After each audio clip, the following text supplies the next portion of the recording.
Muy buenos días, tengan todos ustedes. Los saludamos desde la Dirección General de Vinculación con Organizaciones de la Sociedad Civil, aquí en la Ciudad de México, en la Secretaría de Gobernación.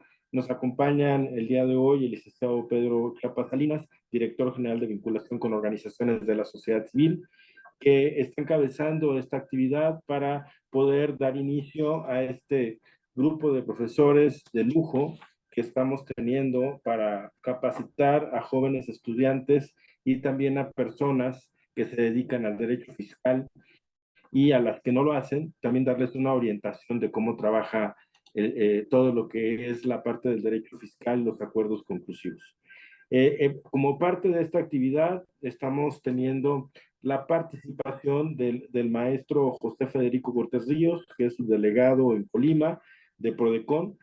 El licenciado José Federico Cortés Ríos es licenciado en Derecho por el Tecnológico de Monterrey, es maestro en Derecho Fiscal y practica la administración en el Centro Universitario de Estudios Jurídicos. Cuenta con diversos diplomados de juicio de lo contencioso administrativo y amparo, catedrático de la Universidad Univer, así como la licenciatura en Derecho del Instituto de Capacitación y Educación Profesional, ICEP, Campus Colima. Actualmente docente como profesor visitante de la maestría en fiscal de la Universidad de Colima. Es autor de diversos artículos publicados en revistas del Prontuario de Actualización Fiscal y en la revista CUEC, ponente en diversos talleres y capacitación en materia fiscal. Se ha desempeñado como puestos operativos de enlace de jefe de departamento y actualmente como subdelegado en la delegación Colima del PRODECON. Para continuar con esta actividad, voy a ceder los micrófonos al licenciado Pedro Chiapas Salinas, director general de vinculación con organizaciones de la sociedad civil, para que dé lectura a la síntesis curricular del doctor Pedro Flores García, director de la Facultad de Contabilidad y Administración de la Universidad de Colima. Adelante, licenciado Pedro Chiapas, por favor.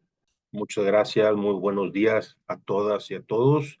Es un honor para mí presentar el currículum del doctor Pedro Flores García. Dentro de su formación profesional, es doctor en Ciencias de lo Fiscal por el Instituto de Especialización para Ejecutivos, Plantel Guadalajara. Tiene una maestría en Ciencias Área Finanzas por la Universidad de Colima, también otra maestría en Fiscal por también la Universidad de Colima. Él es contador también público por la Universidad de Colima. También es contador público certificado, examen presencial, Instituto Mexicano de Contadores Públicos. Es licenciado en Derecho por la Universidad del Valle, Atemajac, 2010. Tiene diversos diplomados en finanzas, desarrollo de habilidades, calidad total, entre otros. Diversos cursos y conferencias en temas de impuestos, finanzas y desarrollo personal, entre otros. Su experiencia profesional consta de ser director de la Facultad actualmente de Contabilidad y Administración, Campus Colima, de la Universidad de Colima. Es presidente de la Comisión Fiscal Local Internacional del Colegio de Contadores Públicos de Colima AC y representante en la región centro-occidente del IMCP. Es presidente de la Comisión Fiscal Local del Colegio de Contadores Públicos de Colima AC y representante de la región centro-occidente del IMCP. También es profesor e investigador de tiempo completo de la Universidad de Colima, México, Facultad de Contabilidad y Administración Campus Colima. Es consultor de empresas en el área fiscal. Es miembro del Comité Curricular del Posgrado en Fiscal de la Facultad de Contabilidad y Administración de la Universidad de Colima. También es docente de posgrado en Fiscal de la Facultad de Contabilidad y Administración de la Universidad de Colima, docente del posgrado y la licenciatura en Derecho en materia de impuestos en la Universidad Valle de Atemajac, Plantel Colima. Docente del doctorado en Ciencias de lo Fiscal en el Instituto de Especialización para Ejecutivos SC Plantel Guadalajara y Mérida. Ha sido sinodal en los coloquios de investigación en el Instituto de Especialización para Ejecutivos SC. Ha sido expositor por invitación en temas fiscales, autor de artículos de revistas de circulación nacional, escritor, colaborador y en su caso autor principal de libros en temas de impuestos.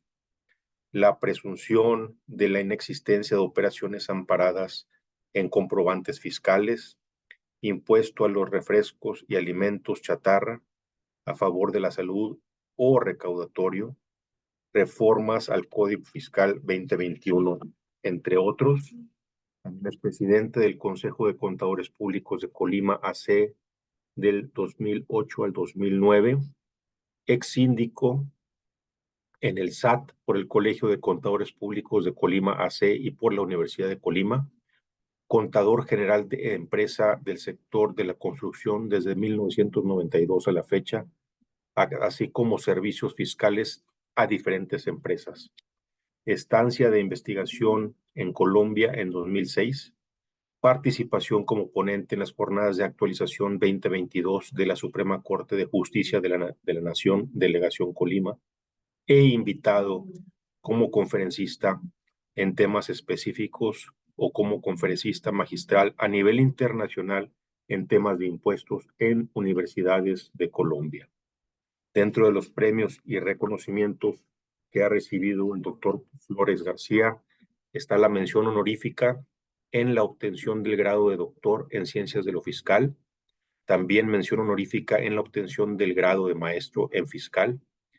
Ha sido premiado con Peña Colorada por haber obtenido las más altas calificaciones de la maestría en finanzas.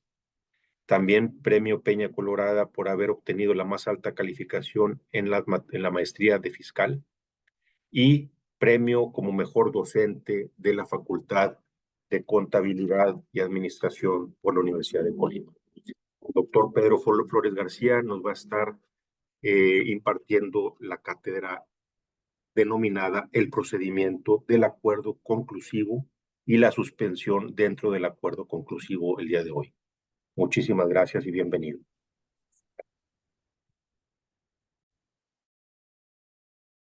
Muchas gracias, doctor Pedro Chapa Salinas, director general de vinculación con organizaciones de la sociedad civil. Antes de empezar, también agradecemos la asistencia del delegado federal en Colima de Prodecon, al licenciado Salvador Chávez Yáñez, al delegado federal de Prodecon en el estado de Chiapas, al licenciado Armando González Arroyo, al doctor Jorge Tadeo González, que está siendo nuestro anfitrión el día de hoy, ahí en la Universidad Autónoma de Chiapas, es el coordinador de la licenciatura en Derecho, y agradecemos también la presencia del doctor Guillermo Porte Romero, coordinador de la Comisión de Derechos Humanos y Seguridad Ciudadana del Mecanismo de Colaboración. Sin más, damos la palabra al señor subdelegado José Federico Cortés Ríos para que inicien esta participación. Adelante, subdelegado. ¿Qué tal? Buenos días a todos. Muchas gracias, Arnoldo. Muchas gracias, Pedro Chapa. Le agradezco a Pedro Flores por estar aquí también con nosotros y tomarse el tiempo para acompañarnos y impartir el día de hoy el tema de acuerdos conclusivos. Voy a dar un breve resumen de qué fue lo que se vio ayer. Pedimos un poquito de gente breve, platicamos con el doctor Pedro, de que se va a dar un breve resumen de 5 minutitos de qué fue lo que se vio ayer y hablaremos un poquito del derecho fiscal para entrar de lleno con la solicitud del procedimiento de acuerdo conclusivo y la atención de los plazos dentro de este procedimiento.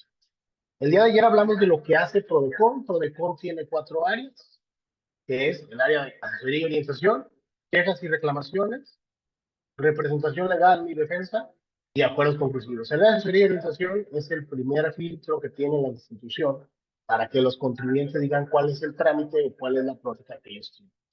En el área de quejas y reclamaciones, como bien lo vimos ayer, es un área que es no vinculativo y no jurisdiccional. Es un área donde se va a tratar más de investigación y vamos a tratar de los problemas de una forma más amigable. El área de representación legal y defensa es el área donde el profesor actúa como abogado defensor de oficio en materia fiscal general. Y el área de acuerdos conclusivos es de la que se trata todo este curso de campaña. Ahora bien, para todos los alumnos por ahí de la Universidad de Chiapas y la Universidad de Colima, que por ahí están cursando el curso de Derecho Fiscal, Derecho Fiscal es una rama del derecho público que comprende el conjunto de diferentes normas jurídicas que regulan las relaciones jurídicas del Estado en su carácter de autoridad fiscal y gobernados en nuestro carácter de contribuyentes. ¿Qué es esto? El Estado es quien va por cobrar el impuesto al contribuyente. Y es aquí donde entra el derecho. Todo lo que tenga que ver con impuestos federales, es derecho fiscal. Todo lo que tenga que ver con recaudación, que el Estado vaya a agarrar dinero para sufragar sus gastos. Entonces, el artículo 31 de la Constitución Política de los Estados Unidos Mexicanos nos va a decir que tenemos como obligación nosotros como ciudadanos mexicanos de contribuir al gasto público, de contribuir al público de una manera equitativa, de una manera proporcional y de una forma legal. ¿Qué quiere decir? De una forma proporcional, esto es, en pocas palabras, depende pues la federal. Y de manera equitativa va a decir que a todos les va a aplicar la legislación de igual manera. Legal, tiene que estar legal, porque si no se puede cobrar un tributo que no esté en ley. Entonces, eso tenemos desde ese momento en que existe la obligación de los contribuyentes de sufragar el gasto público, es en ese momento que se crea un derecho. Ahí va a entrar el Estado para regular todo este tipo de actividades que realizan ellos, de recaudadores, para que se lleve a cabo una buena recaudación y una legal recaudación. Eso es prácticamente lo que es el derecho fiscal. Está hablando de la relación que existe entre el Estado y los ciudadanos como contribuyentes, entender como contribuyentes a todas esas personas que contribuimos al gasto público, ya sea de forma directa o indirecta. Entonces, el derecho fiscal y el Estado va a tener una potestad tributaria. Esta va a determinar los ingresos para cubrir el presupuesto de los ingresos de la federación, de los estados, de los municipios. El mismo Estado va a administrar los recursos provenientes de estas contribuciones y va a ver cómo la va a distribuir para que se lleve a cabo el gasto. Goza de facultades de controlación para vigilar el cumplimiento de las obligaciones fiscales a cargo de los contribuyentes, que es ahorita un poquito de lo que estamos viendo. Ellos van a vigilar este cumplimiento a través de las facultades de comprobación que les otorga el Código Fiscal de la Federación y sus propios reglamentos como autoridades fiscales federales. De esta manera es que ellos van a vigilar y van a revisar que llegue a cabo una buena contribución acorde al contribuyente, ¿vale? Acorde a la capacidad contributiva del contribuyente. Contributiva. No.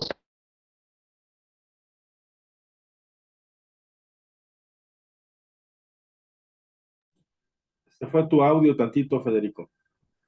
¿Y ahí me escuchan bien? Sí. Bien.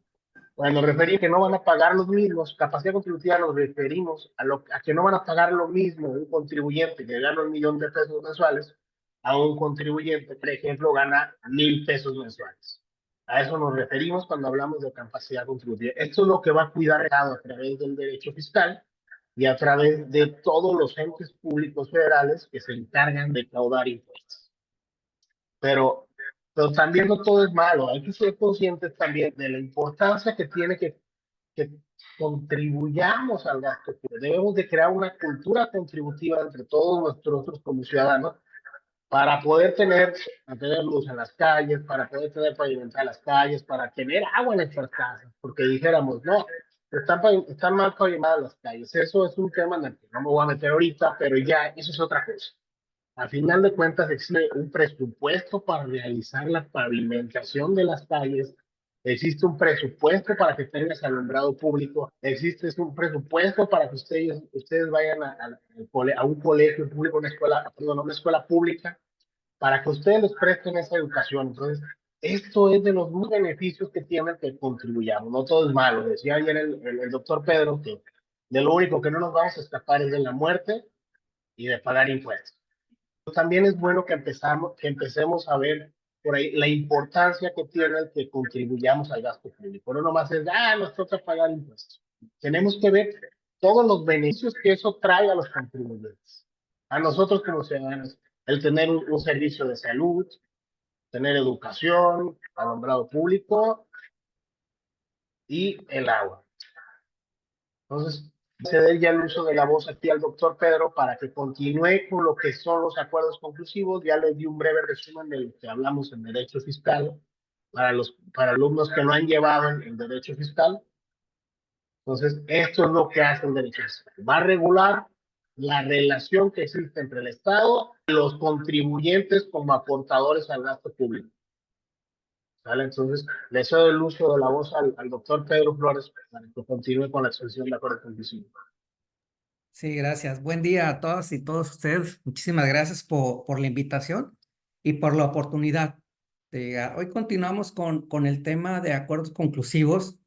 Déjenles comento algo a través de mi experiencia. Es un tema técnico. Es relativamente fácil para quienes estamos inmersos en el área fiscal, pero sí se puede complicar para alguien que está iniciando o alguien que no está inmerso en esta área. De entrada deberíamos distinguir lo que es un crédito fiscal y lo que no es un crédito fiscal, porque si nos vamos a la mera definición del artículo 4 del Código Fiscal de la Federación, pensaríamos que todo es crédito fiscal y no es así. Deberíamos saber la diferencia entre hechos y omisiones con el crédito fiscal y deberíamos saber las distintas facultades de comprobación, distinguir unas de otras, porque precisamente el centro de este asunto de acuerdos conclusivos está ahí, en esa distinción de crédito fiscal, facultades de comprobación y hechos y omisiones. El objetivo hoy es que nos llevemos, si es que no la tenemos, idea de esto, y si la tenemos, pues recordemos esta parte. El día de ayer estuve también en la charla con ustedes de participante y vi algunas preguntas y vi que el grupo es diferente, es decir, tenemos diferentes niveles, desde estudiantes de licenciatura, pero también de CONALEP y también público en general.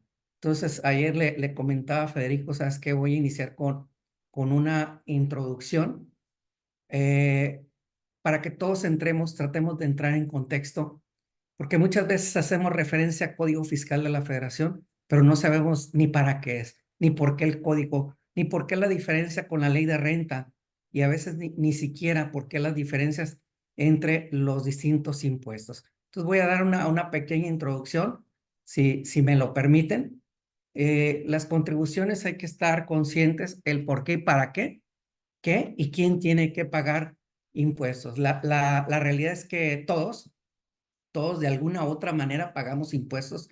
Yo les digo, desde un niño que va y compra un chicle a una tienda, ahí hay un pago de un tributo. Lo que pasa es que están diseñados los tributos de tal manera que con diferentes actos o actividades o ingresos o un incremento de tu patrimonio se cubre un tributo. Entonces, ¿para qué? ¿Por qué y para qué? En México y en cualquier parte del mundo y en cualquier país hay que pagar tributo. Alguien decía, si tú no quieres pagar tributo, simplemente no vivas en sociedad, pero desafortunadamente ya no estamos adaptados para vivir aislados. Ocupamos uno de los otros y precisamente la sociedad nos implica el pago de impuestos. En nuestra Constitución, recordando artículo 31, fracción cuarta, de una vez les comento a los de licenciatura, siempre va a estar este fundamento en tanto no se cambie, señala que es obligación de los mexicanos contribuir al gasto público, tanto de la federación como las entidades federativas y los municipios en el que residan. ¿De qué? De manera proporcional y equitativa, de que dispongan las leyes. De aquí salen muchos principios para los estudiantes de derecho que van a encontrar en sus materias de derecho fiscal. Hay un principio de que se destina el gasto público, hay un principio de concurrencia de autoridades, ahí se ven 3 niveles de autoridad, federal, estatal y municipal, y hay el principio de pago proporcional y equitativo, y hay un principio de ley, es decir, debe estar contenido en una ley. Por eso hay la famosa palabra nullum tributum sine lege, que significa no habrá un tributo sino en la ley. Entonces, todas las cuestiones fiscales están contenidas en leyes. Y precisamente es el Estado quien realiza una actividad financiera porque requiere captar recursos. Requiere captar recursos. ¿De dónde va a captar recursos? De las distintas fuentes que puede tener, que pueden ser ingresos propios por un activo que tenga el Estado, que puede ser, en su mayoría, los contribuyentes. Es decir, todos los que residimos en el país estamos obligados a sufragar el gasto público. Y otra fuente de financiamiento serían los empréstitos, tanto internos como externos, que no es lo deseable, porque un préstamo se tiene que pagar. Se tiene que pagar el capital, es como cuando pedimos préstamo al sistema financiero, tienes que pagar capital e intereses. Después de ello, bueno, aquí está el mundo del contador y el fiscalista. Después viene la administración de ese recurso, que es donde entra la administración pública, y después la aplicación del gasto. Es decir, estas tres etapas se dan simultáneamente, no es que se dé una primero que otra, sino simultáneamente por la actividad financiera que tiene el Estado. Y precisamente la actividad financiera se dice que tiene cuatro aspectos: un aspecto económico, un aspecto político, un aspecto jurídico y un aspecto sociológico. ¿Por qué pensaríamos en un aspecto económico? Pues muy sencillo. Así como nosotros ocupamos recursos para pagar bienes y servicios, el Estado también ocupa recursos para pagar bienes y servicios. Y si para los estudiantes de licenciatura checan, oye, ¿cómo pagas tus impuestos? La obligación es pagar en moneda nacional, ¿no? El artículo 20 del Código Fiscal de la Federación, hay que hacer tus pagos en dinero. ¿Por qué? Porque el Estado ocupa dinero. Tú no lo puedes pagar con bienes. Excepcionalmente podrás pagar con un bien cuando sea arte, pero muy excepcionalmente, o cuando no hay pago y el Estado inicia sus facultades coactivas. Es cuando hay una extracción del recurso y sería un pago en especie. De ahí en fuera, todos los pagos son con dinero. Entonces, por eso la actividad financiera del Estado tiene un aspecto económico. Por eso siempre nuestros tributos van a haber un pago de dinero. Y si no pagas oportunamente, evidentemente el Estado te va a cobrar ese dinero que le quedaste a deber, más la pérdida del poder adquisitivo que tuvo el Estado, más te va a sancionar como una ejemplaridad. También tiene un aspecto político, ¿por qué? Porque el único facultado para cobrar tributos es el Estado. Nadie lo puede cobrar, no lo puede cobrar un particular. Y si recordamos la definición del Estado, pues es una sociedad política, precisamente para que une esfuerzos. Entonces, el Estado es un ente político, y entonces esa característica política tiene la actividad financiera del Estado. Y también tendrá un aspecto jurídico. Para quienes están en el derecho, todos los aspectos los encontramos en las diversas leyes. Para quienes no están en este aspecto, finalmente todas las actuaciones de la autoridad están soportadas, fundadas y motivadas, es el término técnico, en el aspecto jurídico. Hay muchísimas leyes, pero como no tenemos idea de leyes, pero finalmente, como decía hace rato, no habrá un tributo sin una ley. Y finalmente tiene un aspecto sociológico, el aspecto de los tributos. ¿Por qué? Porque todos los tributos atienden a una necesidad social.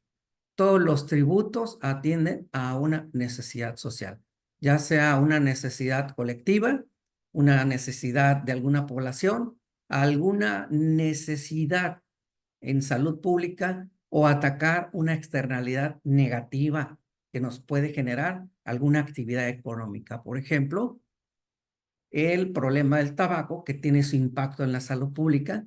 Bueno, hay un desfase entre lo que ingresa el Estado y lo que atender ese problema de salud pública, y entonces aumentamos el tributo por dos razones: para incrementar la recaudación, para tener recursos para atender esa necesidad pública, y además incidir en el consumo, encarecer el producto para evitar su consumo.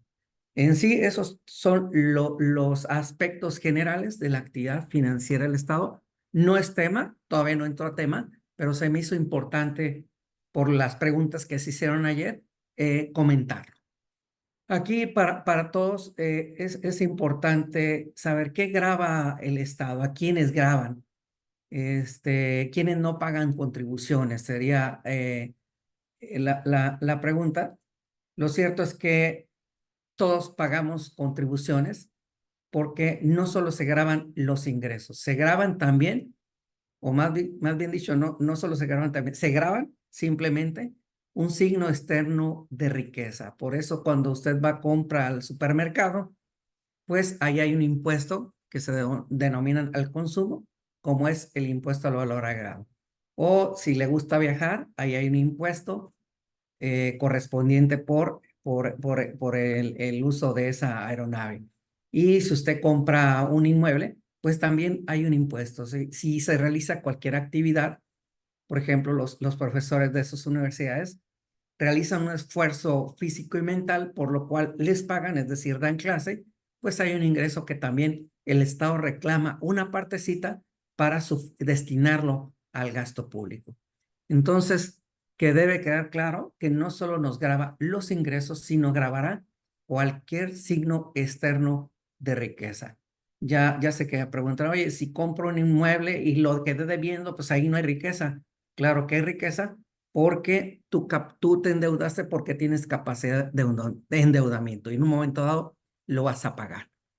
Entonces, de esa manera, buscará que de manera directa o indirecta tú pagues un tributo y se diseña en el Estado un sistema tributario de tal manera que capte esas distintas fuentes de riqueza externa. Y, por ejemplo, tenemos a nivel federal dos grandes impuestos, la ley del impuesto sobre la renta, que se te grava la rentabilidad que vas obteniendo.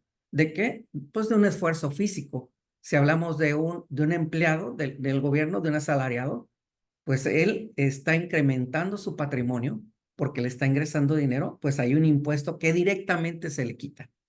O a lo mejor tienes un bien que rentas, el que obtengas una renta de un activo, pues también incrementa tu patrimonio y el Estado reclama una parte. Y a lo mejor tienes dinero en el sistema financiero que gana un interés, bueno, ese también es un signo de riqueza.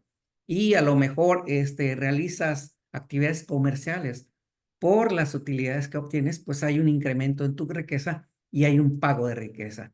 En sí, la ley del impuesto a la renta es muy amplia y va abriendo cajoncitos por actividad económica. Por eso el asalariado tiene un trato, por eso el que tiene arrendamiento tiene otro trato, el que tiene empresa tiene otro trato, porque dependiendo de la actividad económica que realices, es como te va estableciendo el tributo, precisamente por el principio de equidad. También hay un impuesto federal, el impuesto al valor agregado, y este impuesto te grava el valor que se va añadiendo a la economía, es decir, por lo que tú le generaste valor en ese bien o servicio que estás prestando, es como se termina pagando el impuesto. No lo notamos porque eso solo es para los sujetos del impuesto, el público consumidor es el pagano finalmente. Las empresas solo son un medio para ese IVA. Por eso hablan de que el IVA te lo cobran ellos, pero ellos a su vez descuentan el IVA que pagamos, pero el consumidor termina pagando el impuesto por todos ellos. Es un impuesto que se creó en Francia en el 54, muy bello. La verdad que hoy lo vemos muy fácil, pero la verdad quien lo creó fue un genio, porque vino a desaparecer el impuesto sobre ingresos mercantiles, porque el impuesto sobre ingresos mercantiles generaba una hiperinflación. Entonces, él se creó un mecanismo para evitar que el impuesto generara inflación. Y también los estados cobran los impuestos correspondientes y lo que no graba la federación, graban los estados. Y, por ejemplo, tenemos un impuesto sobre nómina y también el municipio, que también es autoridad fiscal, al final de cuentas también cobra tributos, establece impuestos. Y el clásico ejemplo para los municipios, que es muy interesante porque ellos cobran ese tributo, es el impuesto predial. Perdón, ¿alguien no alcanzó a ver? ¿Alguien quiere comentar algo? Vi que alguien habló. O Está sea, Cortés Vega, trae el micrófono abierto. ok, sí, gracias. Entonces, la tributación es muy parecida en todos los países, son modelos que se toman unos a otros, es la realidad. Yo he tenido la experiencia de estar en otros países, precisamente haciendo comparativos con otros colegas, y la verdad es que en todos los países es muy parecida la tributación. No dejamos de ser humanos, solamente las Las organizaciones políticas es lo que nos divide, pero finalmente somos humanos y los sistemas son muy parecidos. Entonces, cada país, la Federación de Estados y Municipios imponen las contribuciones que consideran necesarias para el gasto público. Y de una vez comento, de algo no nos vamos a salvar, son los impuestos, por lo que comentábamos, y siempre va a haber un aumento de contribuciones, siempre va a haber un cambio en los impuestos. ¿Por qué? Por su naturaleza propia. ¿Por qué? Porque la población va creciendo y esto demanda mayor gasto, porque la población envejece, demanda mayor gasto en salud, o porque las costumbres cambian. Hoy ya no podemos hablar de lo que existía antes, por ejemplo, de un impuesto en cintas y discos, porque ya prácticamente solo son recuerdos. Tampoco podemos establecer sobre ventanas, porque ya ha cambiado la dinámica de la sociedad, ¿no? Entonces, los consumos, los hábitos, los nuevos artículos que aparecen, nuevos productos aparecen, y entonces va cambiando la legislación. También los valores inciden, pero ese tema es muy interesante, pero no lo voy a tocar ahorita. Y por esa necesidad, por esa organización que tenemos en el gobierno, pues tenemos impuestos de tipo federal, estatal y municipal, cada uno igual de importante, porque finalmente se atiende a la población en sus distintos ámbitos. Y, por ejemplo, tenemos legislaciones. En principio partiríamos en la izquierda por la Constitución Política de los Estados Unidos Mexicanos. ¿Por qué la Constitución? Porque es la que nos obliga a tributar. Y les decía que las cosas cambian con el tiempo y hoy tenemos que incluir ahí también, además de la Constitución, los tratados internacionales de los que México sea parte, porque cada vez nos vamos adentrando más al contexto internacional. Vean cómo los modelos de negocio han cambiado. Hoy, en un teléfono celular, podemos estar haciendo negocios al otro lado del mundo. Hoy las formas de hacer negocio cambiaron. Hay empresas que no tienen un solo vehículo y es la flotilla más grande de taxis, como lo es los Ubers y demás que ustedes conocen. Entonces, en principio está la Constitución y los tratados. En la Constitución parten los principios de la tributación y después decíamos que en la Constitución debes tributar conforme a ley y pues tenemos las distintas leyes de los tributos, ¿no? Que serían, por ejemplo, por un lado, las de seguridad social, las contribuciones de mejoras, las que generan derechos para el Estado y los impuestos. Y a su vez, pues algo tiene que regular a todo ello, ¿no? Alguien tiene que regular y luego se establece, por ejemplo, la Ley Federal de Derechos del Contribuyente, porque así como te establece obligaciones, también tienes que tener derechos. También aparecen los criterios que emiten las diferentes autoridades. El SAT tiene sus propios criterios. El IMSS, el Seguro Social, tiene sus acuerdos de consejo técnico. ¿Para qué? Para dar el rumbo que debe tener la aplicación de algún procedimiento. Está además la resolución miscelánea emitida por el Servicio de Administración Tributaria y en sí los diversos ordenamientos. Y por el otro lado, si bien tenemos una legislación que atiende al tributo, pues también hay que ver, seguramente, derivado de esas leyes, puede haber conflictos. Derivado de esas leyes, debe haber una actuación de la autoridad, porque por un lado te digo cómo tributas, pero por otro lado también la autoridad tiene que vigilar ese cumplimiento. Y luego entonces tenemos el Código Fiscal de la Federación que nos establece procedimientos, nos establece procedimientos de actuación de la autoridad, nos establece los derechos y también, en principio, las autoridades fundan sus actuaciones en Código Fiscal de la Federación. Por eso van a escuchar mucho Código Fiscal de la Federación. Pero también cuando hay conflicto, pues hay que acudir a los tribunales. Y entonces luego está la ley la ley del procedimiento contencioso administrativo y también, en tercera instancia, pues el amparo. Entonces, de esa manera muy general, por un lado te establece los elementos del tributo y te establece normas de procedimiento y por el otro, las normas de actuación de autoridades, normas de solicitar la protección de la justicia. Voy a seguir avanzando. ¿Cómo y dónde se pagan los impuestos? Bueno, ¿dónde pagar? En las ventanillas y en los portales. Es evidente si es un tributo federal, está el Servicio de Administración Tributaria, se paga en las instituciones bancarias, pero lo importante es traer los elementos del impuesto, porque esto es muy importante, digo, además es un contexto general, saber que los elementos de los impuestos son 5: sujeto, objeto, base, tasa o tarifa y época de pago. Esto es para los estudiantes de Derecho, que siempre lo van a escuchar. Y en todas las leyes hay 2 sujetos de la relación tributaria. A eso vino lo de los elementos de los impuestos. Siempre vamos a escuchar en Código Fiscal los sujetos de la relación tributaria. Hay un sujeto activo. El sujeto activo, dice la diapositiva, es el que establece, liquida y recauda. Y entonces sería, pues, las autoridades fiscales. Puede ser la federación, entidades federativas y municipios con sus respectivos órganos, ¿no? Entonces, esos son los sujetos activos, es decir, los que tienen el derecho de ese crédito fiscal. Y por el otro lado, los pasivos son los que debemos. Es decir, aquella persona física o moral que genera el crédito fiscal, déjenme ponerlo en mis palabras, genera una riqueza que implica el pago de un tributo. Entonces te conviertes en un deudor o responsable, en su caso solidario, de ese tributo que le tienes que enterar ¿a quién? Al sujeto pasivo.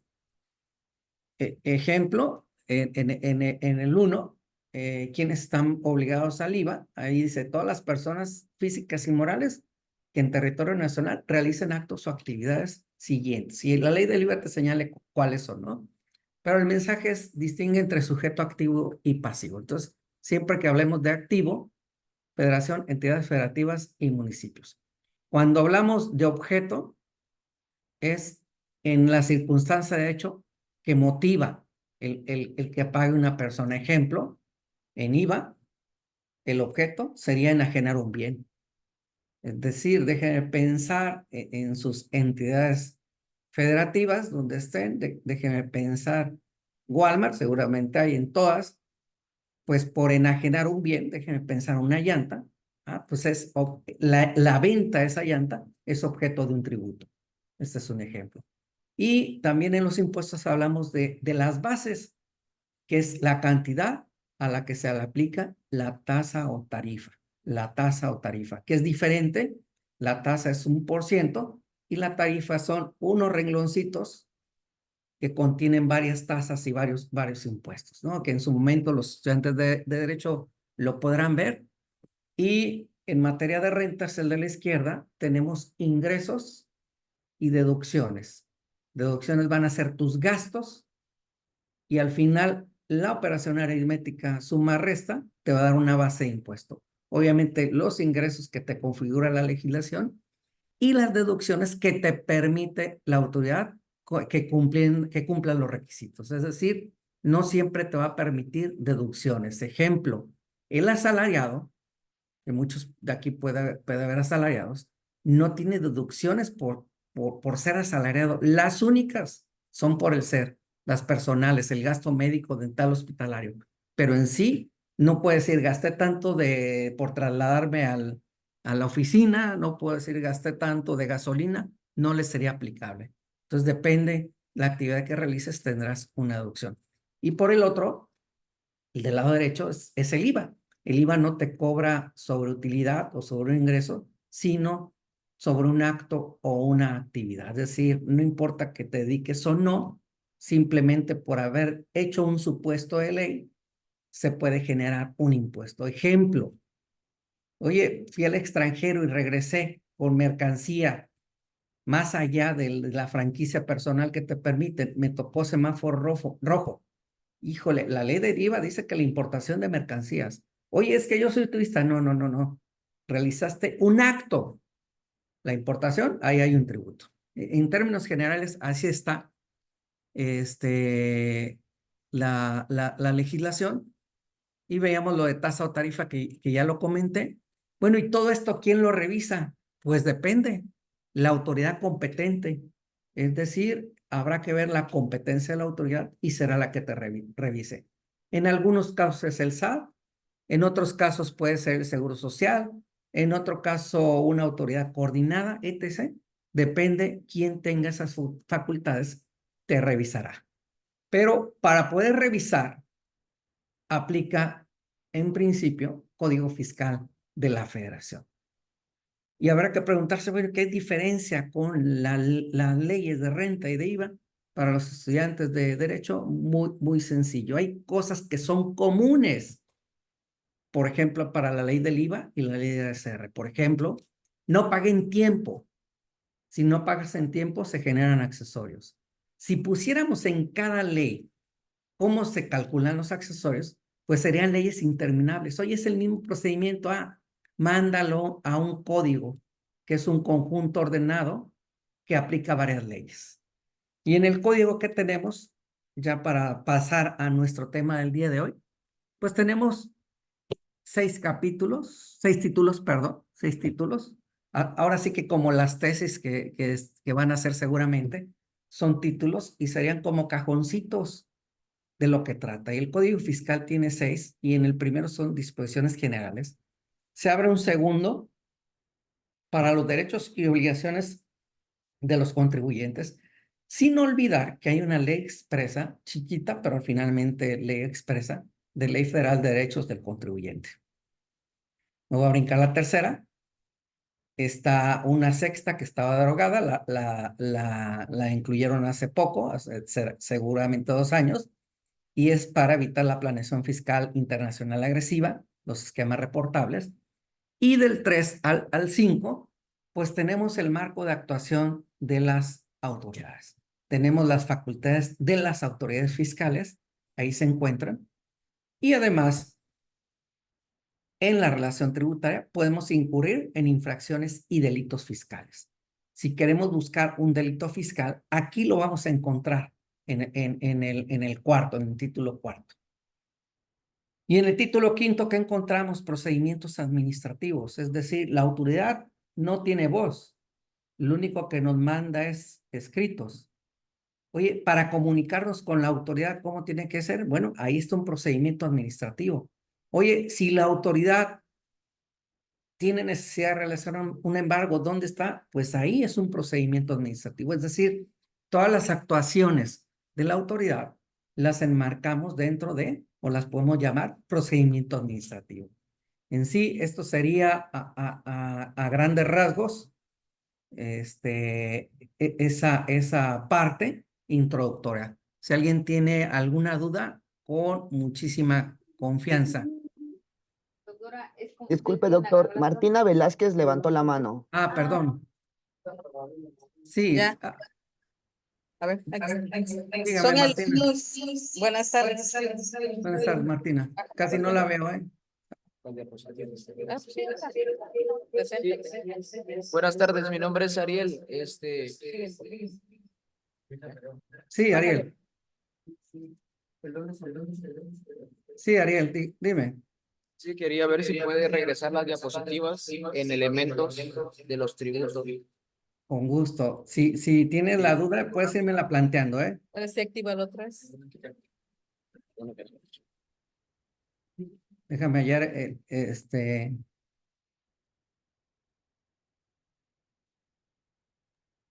Doctor, Dígame. una consulta. Al final del curso vamos a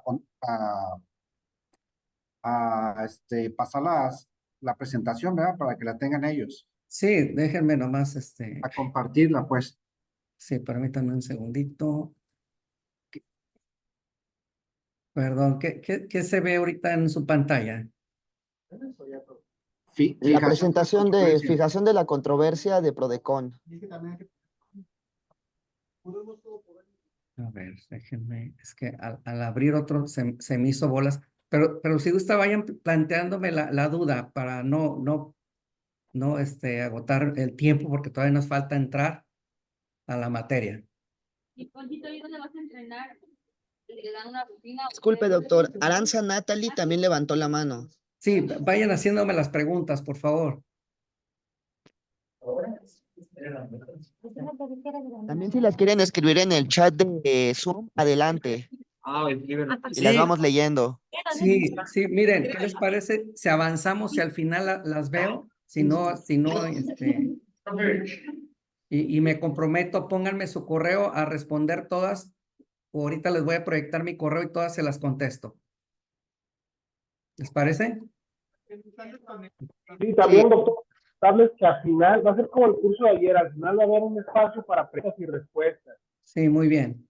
El material del curso de capacitación para alumnos se va a compartir al final del curso de capacitación. Va a haber un breve examen que van a tener que hacer el día viernes, algunas preguntas. Entonces, al final del curso, damos un espacio para preguntas y respuestas. Sí, muy bien. Ok, vamos a proyectar esto. Voy a entrar en materia. Miren, aquí traigo unas preguntitas. Si gustan leerlas, ahorita no las vamos a contestar. Si gustan tomarle foto. Y el objetivo es que queden las respuestas, ¿no? Al final las vamos a contestar. Parece difícil. La verdad es que no es difícil. Sobre todo los estudiantes de Derecho ya no deben tener problema al final de la charla, ¿no? Esto no se aprende, muchachos, de la noche a la mañana. Yo tengo más de 30 años en esto y no he terminado de aprender, ¿eh? Cada vez, entre más estudio, cada vez me siento más ignorante, pero lo peor es dejar de avanzar. No hay que dejar de avanzar nunca, ¿vale? Entonces, ahí están. Si gustan tomarle foto o captura de pantalla, y en cuanto pueda me dicen para avanzar.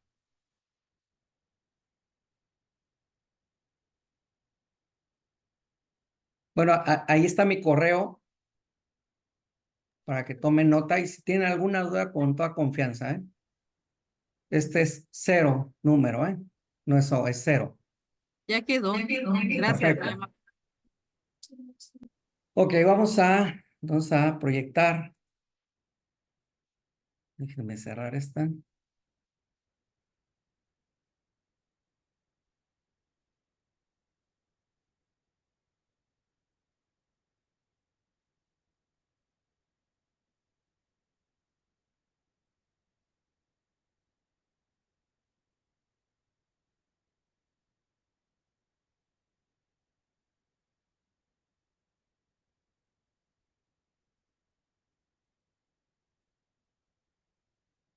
Déjenme ver. ¿Sí está proyectando? Sí, doctor, sí se ve. Ok, entramos al tema de acuerdos conclusivos. Bueno, al final vamos a hacer las preguntas. Lo importante es que participemos. Primero que todo, ¿cuándo entró en vigor? El 1 de enero de 2014. Por eso dicen, bien lo dicen ahí, 10 años están celebrando. Entró un capítulo, el segundo de los denominados acuerdos conclusivos, en el título tercero del Código Fiscal de la Federación. Entonces espero que ya nos empiece a hacer ruido o clic. ¿Por qué en el Código Fiscal de la Federación? Porque dijimos están los marcos de actuación de la autoridad. Entonces, 1 de enero de 2014 entra en vigor. Y si hablamos de marco legal, el marco legal es el fundamento constitucional, es el artículo 17 constitucional. Como pregunta de examen, el fundamento constitucional, el 17, cuando entró en vigor, 1 de enero de 2014, ¿vale? Y donde señala, como ya se señalaba, las leyes preverán mecanismos alternativos de solución de controversias. Desde allí, fíjense que no dijo la materia fiscal, dijo las leyes. Y la materia fiscal está contenida en una ley. Entonces, por esas razones, y además, México pertenece a diversos organismos internacionales, miembro de pleno derecho, por ejemplo, Gafi, y establecen directrices, marcos de actuación que van a tener los países, y además se prevé esa necesidad y esa sugerencia. Entonces, por eso está contenido en el artículo constitucional, y desde ahí dice, preverán mecanismos alternativos. Si hablamos de alternativo, quiere decir que además de lo que ya conoces, existe algo para qué, para solucionar tu controversia, así de sencillo. Entonces, en el marco legal, lo encontramos en el Código Fiscal de la Federación. Vean que no es muchos artículos, solo son 6 artículos del marco legal establecido en el Código Fiscal de la Federación. Esos 6 artículos aparecen en 2014. Sufre una reforma el tema de acuerdos conclusivos en 2021 y contiene una adición y reforma en 2022. ¿Por qué? Porque precisamente cuando nacen las cosas hay unos supuestos y en el camino se van viendo necesidades que hay que cubrir. Además de ello, la PRODECON aplica lineamientos. ¿Por qué aplica lineamientos? Bueno, PRODECON es un participante importante, no es ni el sujeto activo ni el sujeto pasivo, pero es un participante muy importante precisamente para llevar a cabo la suscripción del acuerdo conclusivo. Y ahorita vamos a ver qué es lo que hace PRODECON. Entonces, él participa y precisamente la ley te dice el qué hay que hacer. Hay que resolver un conflicto, pero no te está diciendo el cómo. Entonces, en la implementación, en la operatividad, PRODECON tiene lineamientos, ¿verdad? Precisamente te dice, oye, tienes que hacer una solicitud. ¿Bajo qué formato? Entonces, PRODECON nos dice qué formato vamos a utilizar. Y habrá que reflexionar cuando tienes una controversia, ¿cómo la solucionas? Más, deja de pensar, cuando tienes una controversia con tu amigo, con el vecino, con tu hermano, ¿cómo la solucionas? Pues puede haber distintas maneras, desde ponernos de acuerdo entre nosotros hasta terminar en tribunales, ¿no? Con un vecino, ¿no? O con una autoridad. Y precisamente en materia fiscal, pues hay controversias como todo. ¿Por qué puede haber controversias? Porque puede haber distinto criterio de interpretación. No es la interpretación que pienso yo, la autoridad tiene otra interpretación, yo pienso que es de una forma, la autoridad piensa que es de otra forma y a veces no nos ponemos de acuerdo. O yo estoy aplicando una pérdida, la autoridad dice que no me aplica, hay controversia. Entonces, hay controversias de forma y de fondo, hay controversias muy sencillitas. Por ejemplo, la autoridad pudiera no tener en sus registros un pago de impuesto que hiciste, simplemente te lo requiere o se comunica contigo, vas y lo aclaras acercándote a ventanilla, presentando la aclaración en el portal correspondiente, así de sencillo, ahí sí termina el asunto. Pero hay veces que son cuestiones más profundas, son más de fondo, y entonces estamos hablando que a pesar de los mecanismos que puede haber para que aclares, puedes terminar en lo que es un juicio o en una inconformidad. Y entonces tenemos ahí, por ejemplo, el recurso de revocación, que en términos técnicos todavía no es una defensa, no hay un tribunal ahí, pero no estás de acuerdo con lo que se ha determinado la autoridad y quieres que lo revise otra vez. Y cuando ya vamos ante un tercero, ante un tribunal, estamos hablando del juicio de nulidad y también la tercera instancia, un amparo. Pero nuevo a partir de 2014, ¿cuáles? Los acuerdos conclusivos. ¿Qué dijimos? Es un medio alterno para solucionar una controversia. Y como tal, nos quedamos así. ¿Qué son los acuerdos? Pues es un medio alternativo de solución de controversia. Es decir, no desaparece lo anterior. Y cuando hablamos de medio alternativo, oye, entonces, ¿están a salvo mis derechos? ¿Puedo pelearme? O sea, claro, puedes pelearte, es tu derecho. Y pelear no está mal, ¿eh? Cuando tú sientes afectados sus derechos, pues ahí está la figura que el mismo Estado te está proveyendo. Es decir, no va en contra del Estado.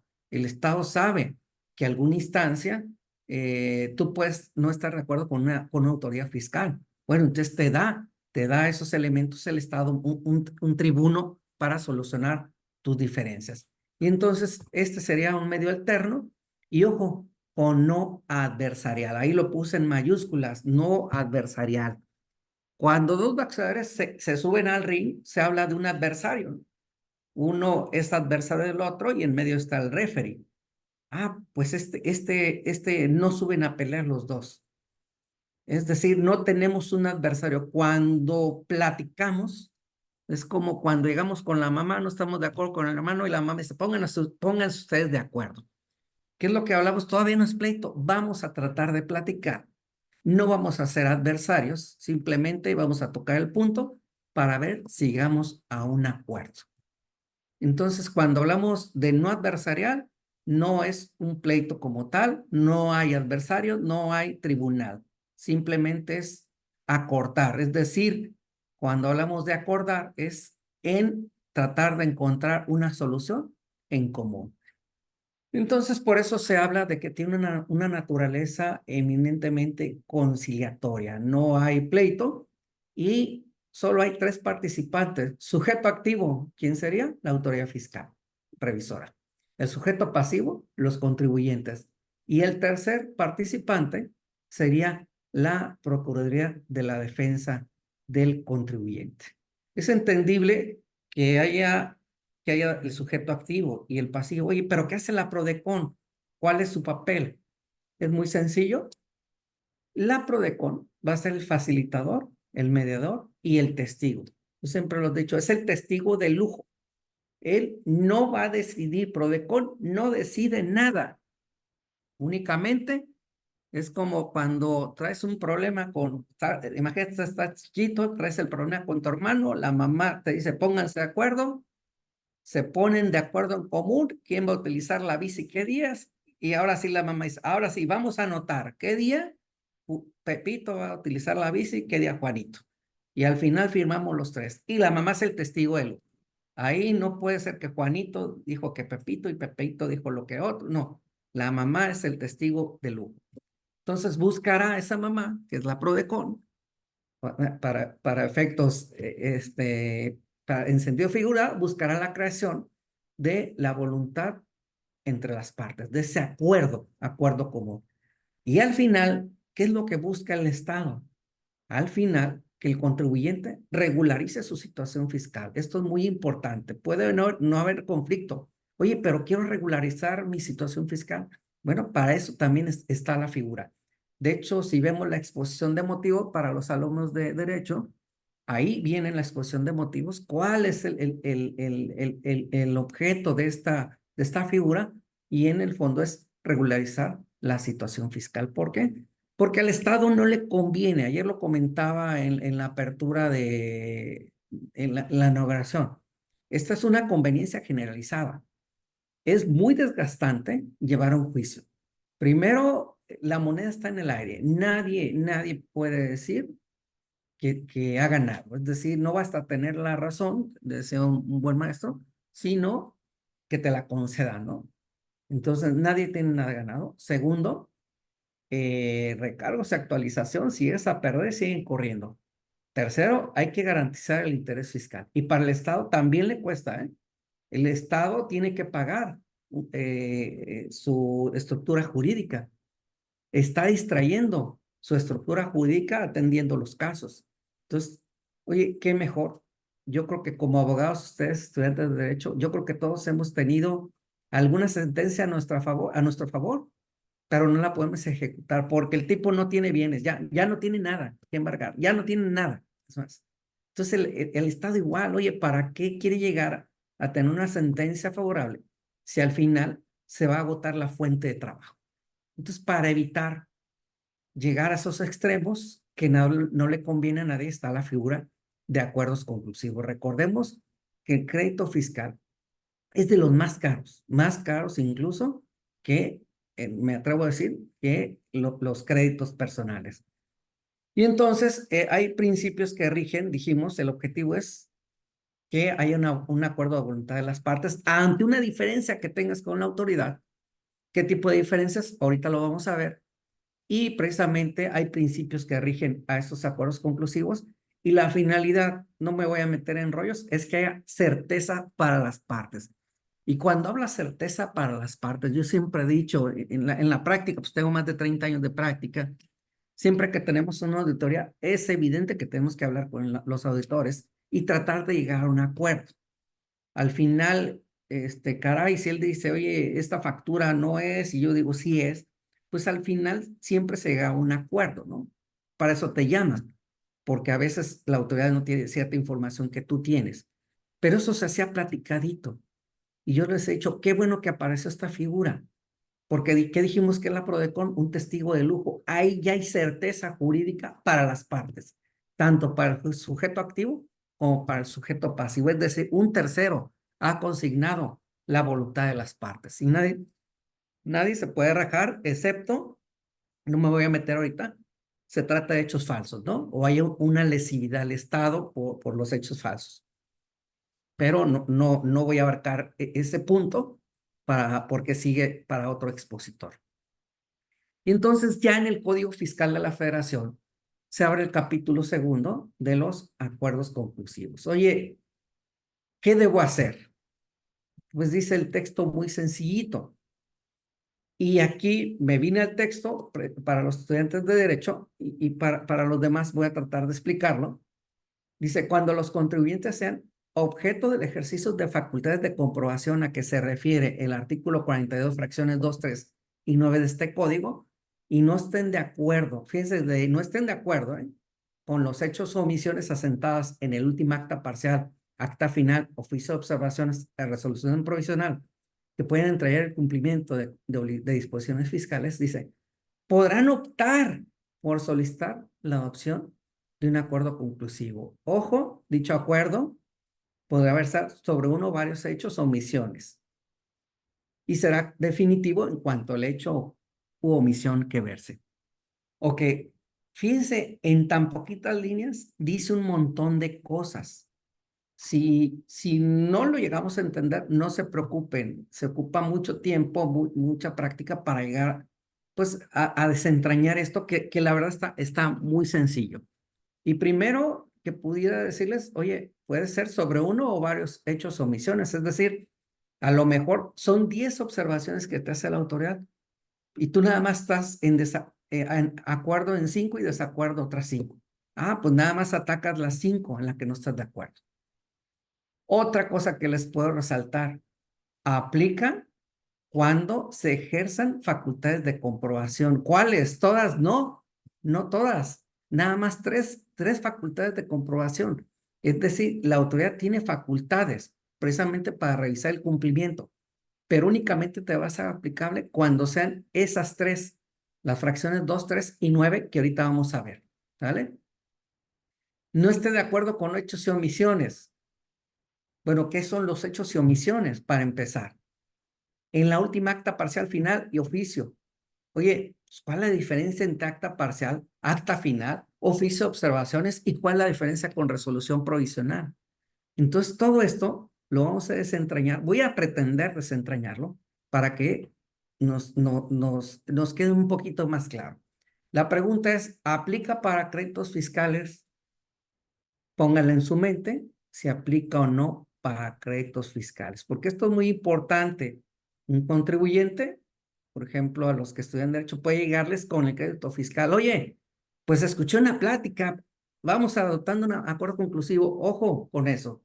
Hay que saber en qué momento del proceso de la facultad de comprobación se encuentra el contribuyente para ver si le aplica o no le aplica.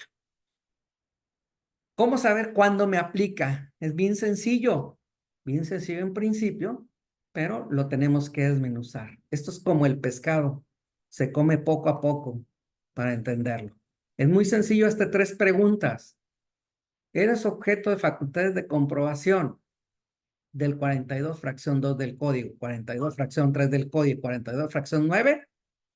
Si es sí, pues adelante, felicidades, ya pasaste la primera. ¿Cómo voy a saber qué facultades? Bueno, cuando te den la orden de auditoría, ahí te va a fundar y motivar su actuación. Y seguramente te va a decir, no seguramente, te lo va a decir, qué tipo de facultad de comprobación está ejerciendo. Y ahorita los vamos a explicar. ¿No estás de acuerdo, la segunda pregunta, con hechos y omisiones? Ojo, la palabra clave son hechos y omisiones del último acta parcial, del acta final, del oficio de observaciones y de la resolución provisional. Si no estás de acuerdo, adelante, pasaste la segunda puerta. Y la tercera es muy sencilla. La tercera pregunta, ¿quieres? Si sí quieres, puedes solicitarlo. Como pueden observar, es opcional, no es obligatorio, porque es un medio alternativo. Incluso la defensa es opcional. Oye, no quiero irme a defensa, pues adelante, es tu decisión, ¿no? Entonces, esta pregunta es muy sencilla, pero es muy cierta. Si quieres, puedes solicitarlo. Entonces fueron 3 preguntas que te tienes que hacer para saber si te aplica el acuerdo conclusivo o no. La pregunta que sigue en el aire, oye, entonces, ¿sí aplica para créditos fiscales? Bueno, tenemos que saber distinguir facultades de comprobación, hechos y omisiones, actas y crédito fiscal para poder decir si nos aplica o no un crédito fiscal. Porque en un crédito fiscal, definición del cuarto, parecería que es todo lo que tiene derecho a recibir el Estado. Sí, en principio sí, pero para efectos de un procedimiento de actuación de autoridad, todavía no sería un crédito fiscal. Hay un momento clave para hacer crédito fiscal. Entonces, ese momento debemos saber cuál sería. Hay que recordar las facultades de comprobación. Déjenme agarrar tantita agua mientras vaya viendo la lámina. Y en el 42 del código, entre otros, están las facultades de las autoridades. Fíjense cómo tiene facultades para rectificar errores, para hacer una revisión de gabinete. Ojo, esa sería una que sí te aplica. Para hacer visitas domiciliares, ojo, sería la segunda que te aplica. Si ustedes ven cuadritos verdes, se desfasa un poquito la presentación y otras que tienen crucecita. Para revisar dictámenes, no te aplica. La autoridad puede verificar obligaciones, no te aplica. La autoridad hizo avalúo de verificación de bienes y no estoy de acuerdo, no te aplica. Informes de funcionarios. Ojo, la 9ª sí, revisiones electrónicas. Y como pueden ver todas esas actuaciones de la autoridad, podré no estar de acuerdo, sí, pero esas por ellas no puedes solicitar la opción de un acuerdo conclusivo. Únicamente las 3 que dijimos: visita domiciliaria, revisión de gabinete y revisión electrónica. Ok. ¿Qué sería una revisión de gabinete?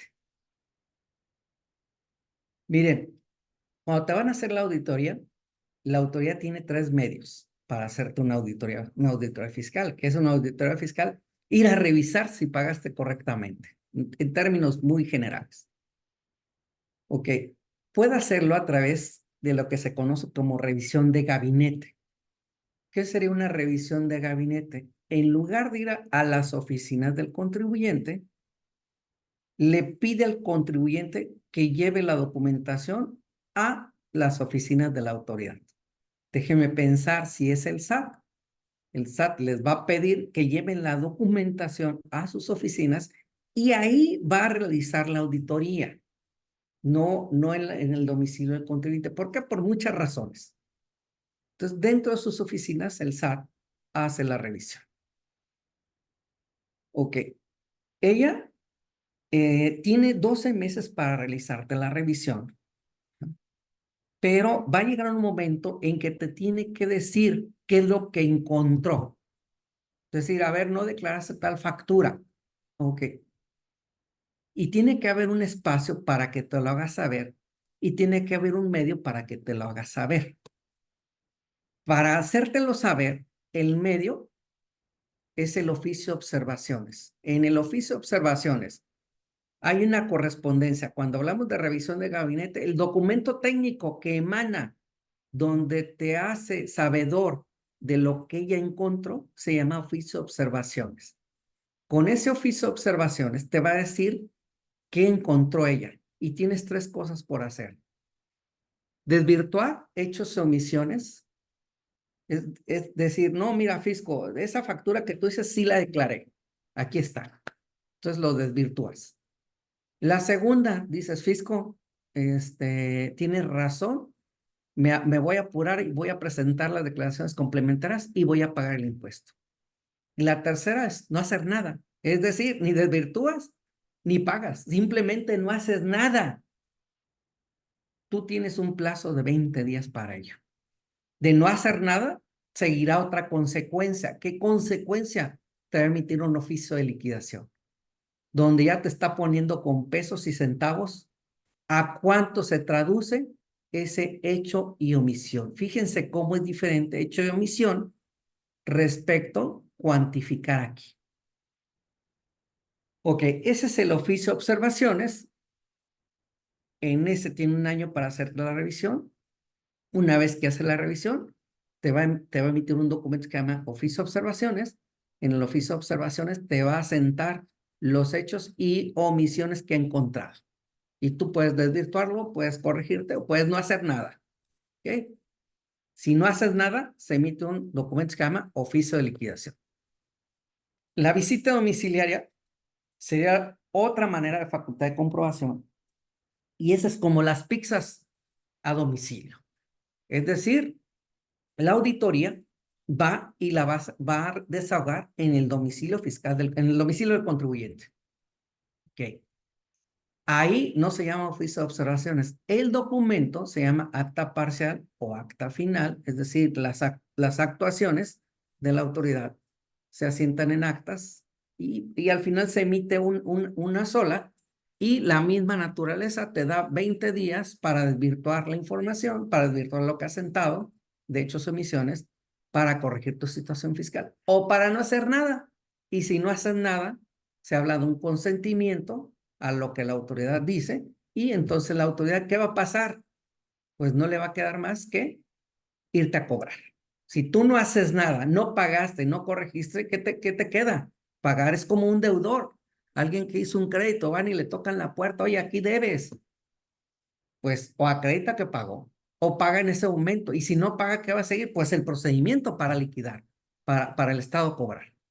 Y la revisión electrónica, pues hoy con la electrónica, con lo nuevo, pues ya la autoridad ya no tiene que ir ni al domicilio y no tiene que pedirte documentación, sino de manera virtual a través de del buzón electrónico que tenemos los contribuyentes, te va a emitir un documento que se llama resolución provisional, que hace las veces del acta final y del oficio de observaciones. Pero noten, según el procedimiento fiscalizador que inicia, es como se denomina el documento.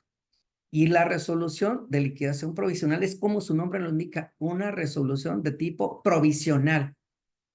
Igualito, mira, y esto, encontré que debes esto, acredítalo, págalo o si no quieres hacer nada, nada. ¿Vale? Te da un plazo de 15 días para aportar pruebas y si no haces nada, va a emitir el documento de resolución definitiva, que es como un tipo liquidación. ¿Qué plazo tiene la autoridad? Oye, no hice nada, no me hicieron la auditoría, dicen que debo un montón, no hago nada. ¿Qué va a hacer la autoridad? Pues liquidarte. Y en una auditoría de visita domiciliaria y en una auditoría de gabinete, tiene la autoridad un plazo de 6 meses, ¿vale? Para ejercer. Entonces, recordando, cuando me aplica un acuerdo conclusivo, cuando la autoridad ejerce facultades de comprobación. ¿De qué tipo? Visita domiciliaria, revisión de gabinete y revisión electrónica. Si la respuesta es sí, adelante. Puedes estar soñando con aplicar un acuerdo conclusivo.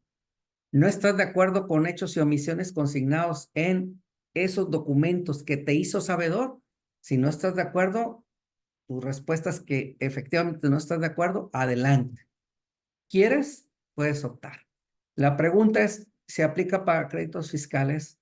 La respuesta es muy sencilla. Nunca. Cuando estudiantes de derecho, cuando te den con el crédito fiscal, ahí ya no es acuerdo conclusivo.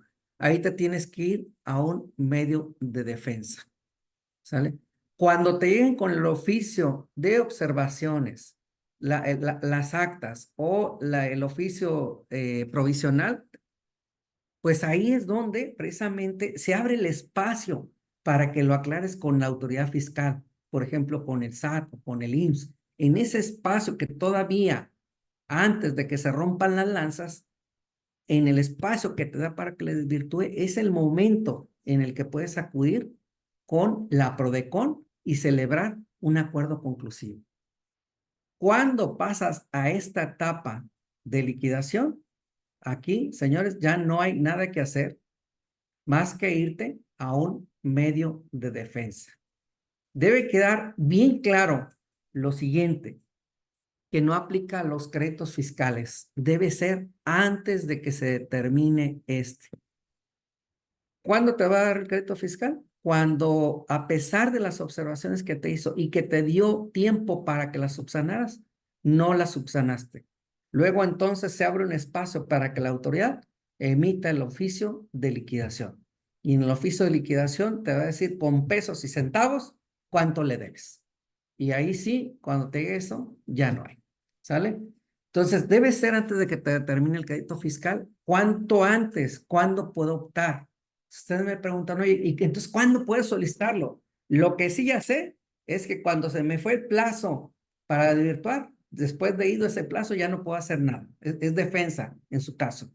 Entonces, ¿cuándo sí puedo solicitar? ¿En qué momento? Precisamente el 69 te dice el momento. Dice que se podrá solicitar en cualquier momento a partir de que se inicie las facultades de comprobación y hasta dentro de los 20 días siguientes, aquel otra vez, fíjense, otra vez vuelve a señalar el documento. Espero que ahora sí ya les haga sentido el acta final notificado al oficio de observaciones o la resolución provisional, según sea el caso, siempre que la autoridad revisora ya haya hecho una calificación de hechos y omisiones. Es decir, primer supuesto, que haya un acto de autoridad de las que comentamos, revisión electrónica, gabinete, visita domiciliaria, y dentro del plazo para desvirtuar, ¿vale? Siempre que la autoridad ya haya hecho una calificación de hechos o omisiones. Quiere decir, en cuanto entra la autoridad y ya te detectó algo, tú ya puedes ir a tocar la puerta a Prodecon y decirle, oye, quiero solicitar un acuerdo conclusivo, ¿no? Es decir, no tienes que llegar antes de que te peguen. Oye, hay una calificación de hechos, en teoría no debería ser así. No, pues ¿a qué lloras antes de que te peguen? Así está el texto de ley, pero como si quieres regularizar tu situación fiscal, de todos modos se apertura. Reforma de 2021, importante esa reforma. ¿En qué sentido? Fíjense que antes podía solicitar la adopción a partir del inicio de ejercicios de facultades y hasta antes de que te notificaran el crédito fiscal. Fíjense, la autoridad tiene 6 meses para notificarte el crédito fiscal y tú podías en el último día solicitar el acuerdo conclusivo. Ya me imagino el coraje del auditor. Es difícil fundar y motivar una actuación. El tiempo que lleva para fundar y motivar. Y para que llegues con ello, ¡pum!, hay una solicitud de acuerdo conclusivo. Entonces se reforma y precisamente dice el texto de ley, a ver, tú tienes un plazo para aclararlo con la autoridad. Que te quede claro, también cuando quieras solicitar la actuación de Prodecon, debe ser en ese mismo plazo, punto. No hay más. Se reformó para evitar precisamente que unos minutos antes de la notificación del crédito fiscal fueras a tocar la puerta, ¿no? Con todo lo que implica. En resumen, puedes solicitarlo en cualquier momento dentro de los 20 días para desvirtuar el acta final, oficio de observaciones y resolución provisional. Resalto esto porque la resolución, si se acuerdan, el texto aplicable son 15 días, pero el propio 69C habla de 20 días. Entonces, nos está regalando 5 días de más. Yo siempre me gusta ser más conservador y para evitar conflictos, desvirtuarlo en cuanto pueda, ¿no? Siempre que la autoridad ya ha hecho una calificación de hechos y omisiones. Okay. Vimos cuándo sí se puede. Oye, ¿cuándo no se puede? ¿Cuándo no procede? Pues muy sencillo, reforma de adición de 2021. Yo antes decía, a ver, sí puede ser para muchas cosas, pero no para todos. Yo decía, se me hace injusto que para alguien que simula operaciones le llegue a aplicar. Por fortuna, hay 6 casos donde el 69, ese párrafo tercero, te dice cuándo no aplica. Entonces, cuando queramos saber, ahí está cuándo no aplica. Y resalta el plazo vencido, no obstante que lo dice allá. Aquí también lo dice, oye, si ya transcurrieron los plazos de los 20 días, ni se te ocurra solicitarlo. También la quinta importante, cuando sea un asunto de operaciones inexistentes, es decir, para el delincuente fiscal, pues no aplicaría. Que vaya otro procedimiento, porque este procedimiento no le aplica. Este procedimiento es de buena fe. Otro principio es la buena fe. Es decir, los que acuden es porque llevan la buena fe en sus respectivos ámbitos de aplicación.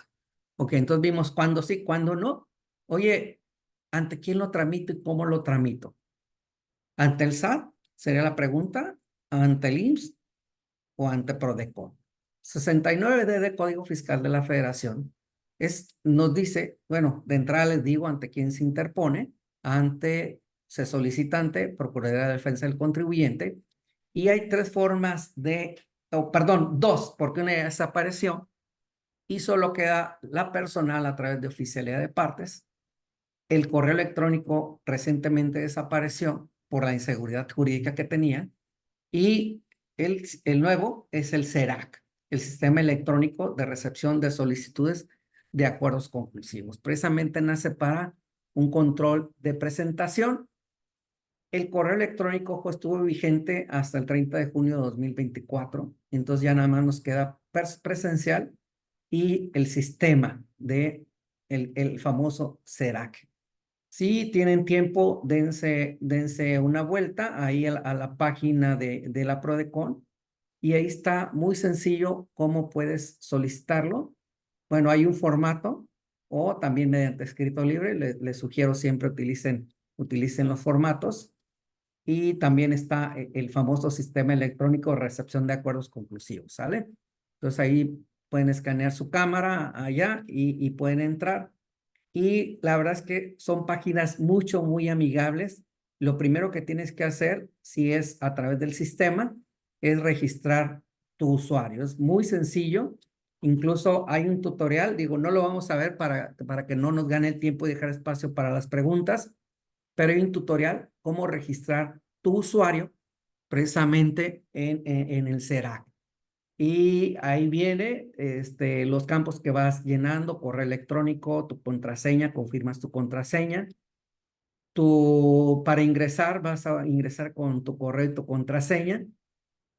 Y ahí vas viendo una vez que ingresas, pues ves el formato solicitud, lo llenarás, los archivos que anexarás, la autoridad revisora, en este caso, adjuntarás lo que corresponde, cuál fue la resolución de la autoridad, y evidentemente si representas, estaría tu poder notarial, ¿no? Al final, ¿qué obtienes?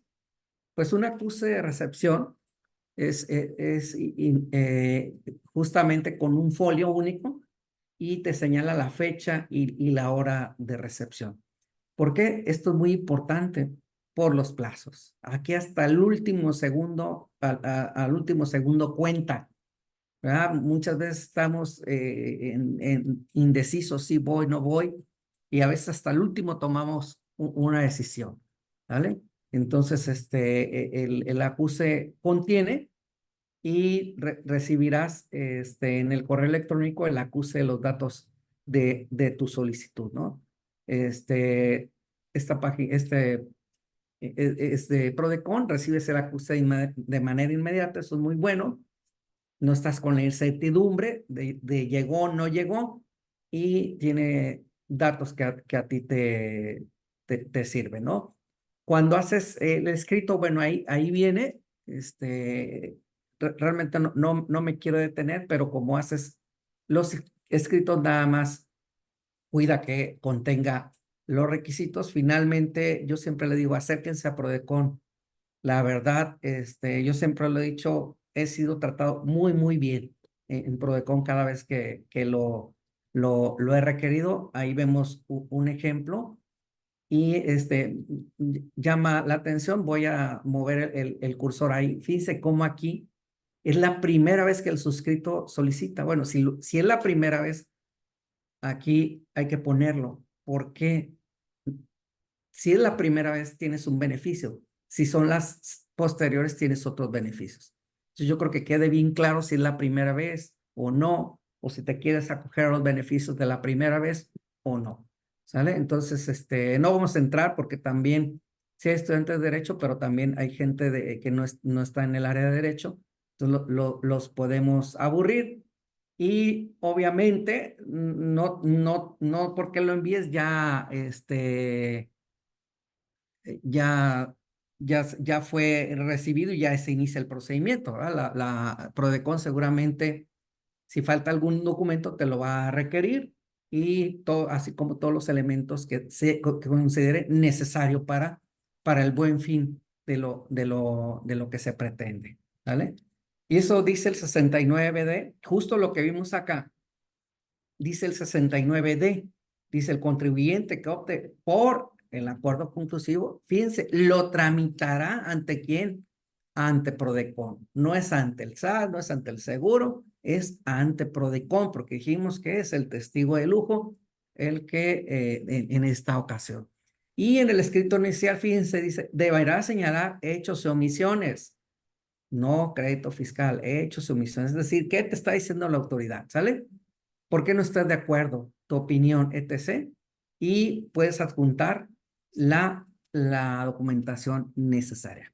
Ok, ya me hizo la revisión la autoridad, ya me dijo, yo no estoy de acuerdo con ella, ya fui a Prodecon. La pregunta, ¿está obligada la autoridad revisora a aceptar? No sé qué piensen ustedes, empiecen en su mente a pensar, oye, pues es un derecho el contribuyente, pues dice la Constitución, los tratados internacionales. Ok, la pregunta, ¿está la autoridad revisora obligada a aceptar? Fíjense que en México está esta figura, pero en otros países hay más, más figuras. Miren, la respuesta es como la novia. Siempre he dicho, la novia, tú puedes pedirle a alguien que se case contigo. ¿Está obligado a aceptar a esa persona? Pues evidentemente no. Puede decir sí o puede decir no. O puede ni siquiera responder, perdón, pero este ejemplo del no responder lo utilizo para la negativa ficta, pero no es el caso.